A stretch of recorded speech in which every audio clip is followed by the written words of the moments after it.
Ciao a tutti e bentornati a chi mi segue già. Oggi voglio realizzare con voi questo segnalibro portapenne. Questo segnalibro è composto da una parte elastica e da una parte dove appunto contiene delle penne. Quindi io posso utilizzarlo così per tenere appunto memoria di dove sono arrivato con il libro, il quaderno, quello che sia. Ecco qui, oppure posso decidere di utilizzarlo per chiudere tutto il libro che sto leggendo. Ed eccolo qua. È mobile e si muove.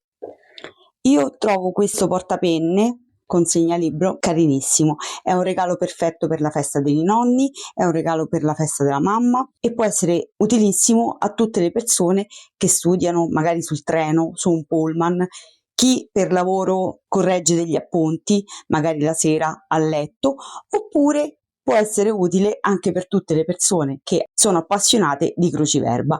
In un unico posto, quindi, hanno tutto a portata di mano. Avremo bisogno di un cartamodello che sarà scaricabile sotto al video nella descrizione. Proprio qui sotto al video dovete cliccare e aprire una schermata e dentro ci sarà il link per poter scaricare appunto il cartamodello. Seguitemi fino alla fine perché alla fine vi parlerò delle cuciture e dell'indurente che ho utilizzato per questo progetto specifico. È un progetto semplice e piuttosto veloce, quindi io direi di cominciare subito, ma prima vi ricordo sempre di iscrivervi al canale se non l'avete già fatto e di attivare la campanella per restare aggiornati appunto sulle prossime uscite dei prossimi video. Quindi buon lavoro e buona creatività a tutti!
Allora ragazze, questo è il mio portapenne terminato, quello che abbiamo fatto adesso insieme. Io lo trovo veramente delizioso, carino carino carino. Lo infiliamo, vi ricordo sempre che è mobile, quindi potete posizionarlo come meglio credete, e alla fine potete inserire le penne.